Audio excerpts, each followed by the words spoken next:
Boa tarde a todos e todas. Sejam muito bem-vindos e bem-vindas a mais uma aula de História. Galerinha do nono ano, como é que vocês estão? Eu torço para que vocês estejam bem, que a família esteja toda bem, tranquila, com saúde, certo? É só a gente fazer a nossa parte, ficar em casa, que a gente vence essa quarentena e essa pandemia e volta logo logo para as nossas aulas, tá certo? Que eu estou com muita saudade de estar com vocês em sala de aula. Gente, durante essa semana eu venho trabalhando com vocês a cada aula um tema. Segunda-feira foi tema 1, terça tema 2, quarta-feira tema 3 e hoje, na quinta-feira, tema 4, tá certo? Estou fazendo dessa maneira para que fique mais fácil para vocês. Eu estou com a dúvida no tema 1, vou lá assistir essa videoaula, certo?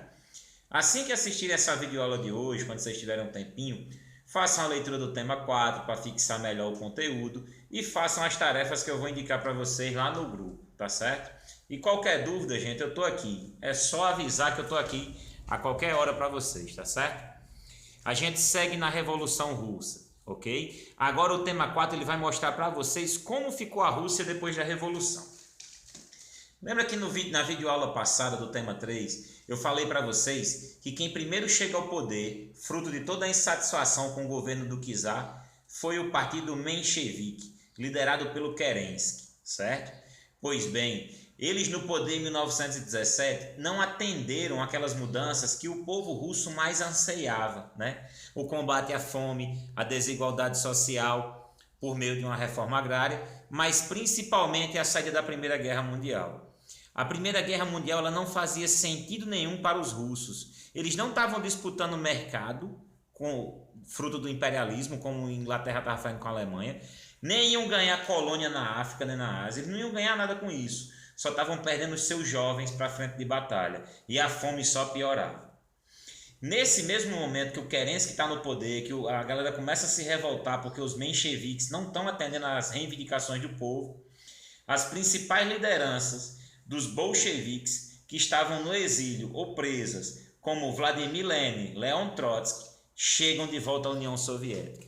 Lenin, assim que chega, escreve as famosas Teses de Abril, né, que é logo aprovada pelos bolcheviques, defendendo reforma agrária, saída da guerra, pão para todos, liberdade para todos, e defendendo todo o poder aos sovietes, né, aos trabalhadores. Lembrando que sovietes eram os sindicatos dos trabalhadores, certo, galerinha? Quando a tese dele é aprovada, as teses de Abril são aprovadas, eles ganham força e os bolcheviques se organizam para tirar Kerensky do poder e afastar os mencheviques de lá.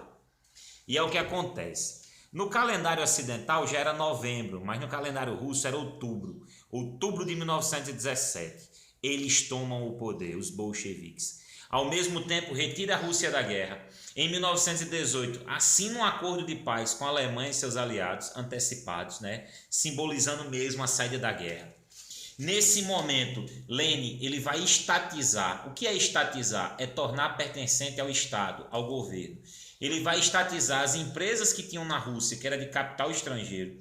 Vai estatizar as estradas de ferro, os sistemas de comunicação, tudo que era de propriedade privada e do capital estrangeiro, ele torna agora pertencente ao Estado. Ele vai pegar as terras dos nobres e da Igreja Ortodoxa, né, que sempre foi aliada do czar, a Igreja Ortodoxa Católica. Vai pegar essas terras dos nobres e da igreja e vai fazer uma reforma agrária. Vai distribuir para os camponeses, para combater a fome, a miséria e a desigualdade. Tudo ia caminhando bem, né? Ele estava com um projeto muito interessante junto com a esposa dele, que era militante e pedagoga, né? De criar escolas gratuitas para crianças de até 16 anos, fornecendo, além da educação, da alfabetização, fornecendo também material escolar, comida e uniforme para essas crianças. E também alfabetização para os adultos trabalhadores, né? Eles diminuíram 2 horas da jornada de trabalho de todos os trabalhadores sem mexer no salário, sem diminuir o salário, que é para que eles conseguissem ter tempo de ir para a escola e serem alfabetizados. As fábricas, os clubes, os prédios públicos foram transformados em escolas, galerinha, para alfabetizar, certo? Mas isso que ele estava fazendo, reforma agrária, redistribuir as terras, pegar as empresas que pertenciam à propriedade privada e o capital estrangeiro e torná-las pertencentes à recém-surgida agora União Soviética, não foi muito legal para quem estava perdendo, né? vai se juntar os mencheviques, junto com os nobres, a burguesia que perdeu propriedade e até 14 forças, coalizão de outros países como Estados Unidos, Inglaterra, entre outros, e vão formar o chamado Exército Branco para tentar acabar com a revolução na União Soviética, né, na Rússia. E do outro lado, os bolcheviques formam o Exército Vermelho. Mesmo com a guerra civil que divide o país, mesmo assolando, piorando a situação de miséria, de fome, por conta também do frio, né, do inverno muito rigoroso, essa guerra vai durar até 1921, mas mesmo assim eles não pararam o processo de alfabetização. E quando a guerra civil termina, galerinha, a Rússia está estagnada, a União Soviética está lá embaixo, a economia está pior do que nunca, fome, miséria, desigualdade, certo? E para completar, o Lenin adoece. Adoece e morre em 1924 para 1925.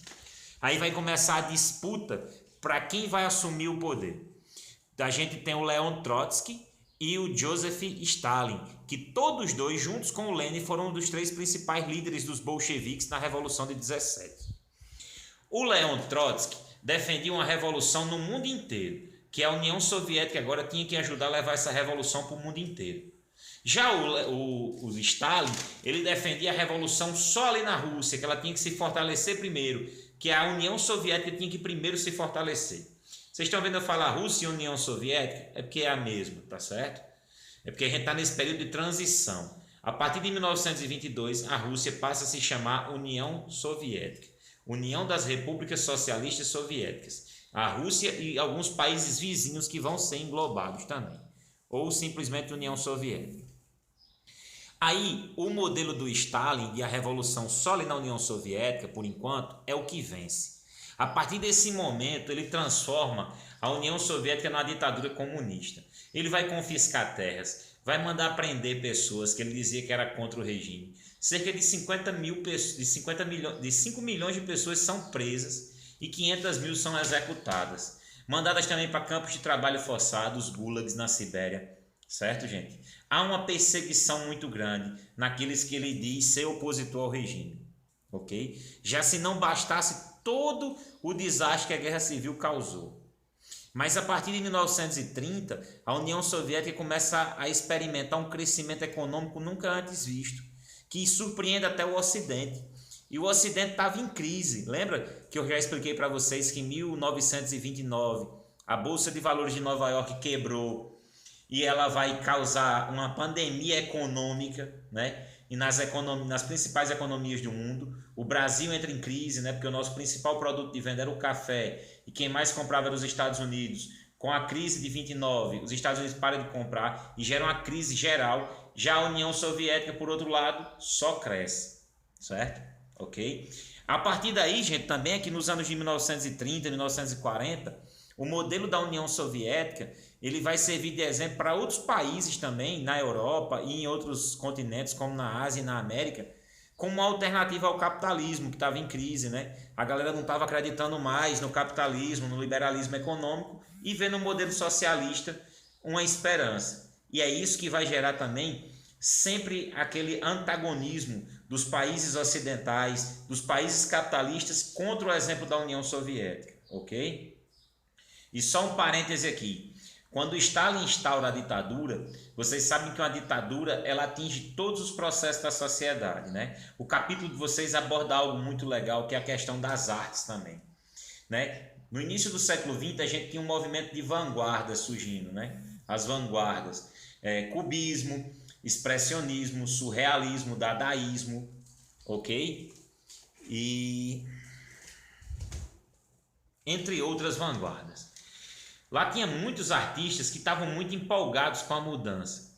Mas o Stalin logo ele vai também controlar as artes e vai criar o que ficou conhecido como realismo soviético, né? Que ele vai mandar fazer pinturas, esculturas, letras de música, poemas, tudo enaltecendo o governo, enaltecendo a ditadura stalinista, mostrando os trabalhadores no campo fortes, felizes, os soldados em guerra vitoriosos. Então isso vai surgir uma vanguarda, o realismo soviético. Na mesma época que nós temos as outras vanguardas, que nós tínhamos o cubismo, o expressionismo, o surrealismo, o futurismo e o dadaísmo. Tá certo, gente? Então, é isso aí. Isso é um pouquinho do que foi a Revolução Russa, tá certo? Espero que tenham entendido. Qualquer dúvida, me avisem. Assim que assistirem essa videoaula, façam a leitura do tema 4 para fixar melhor o conteúdo na mente de vocês. Façam as tarefas que eu vou propor aqui. E qualquer dúvida é só me avisar, tá certo? No grupo de vocês eu postei algumas outras videoaulas também, além das minhas, certo? Vou postar mais também. E amanhã eu vou passar para vocês uma videoaula geral sobre Revolução Russa. Já passei aquela geral sobre a Primeira Guerra Mundial para vocês, já está lá no grupo de vocês. Vou passar uma sobre Revolução Russa e a gente vai tirando as dúvidas. A esperança é que nós voltemos logo para as aulas presenciais. Caso a gente não volte, né, com fé em Deus a gente vai voltar logo, eu vou preparar outros tipos de materiais aqui, outros modos de aulas, para que a gente siga aprendendo juntos, tá certo? Qualquer dúvida, manda uma mensagem, liga para mim, eu estou sempre à disposição. Se cuidem, fiquem em casa, cuidem de quem vocês amam. Beijo no coração de cada um e cada uma de vocês e fiquem com Deus.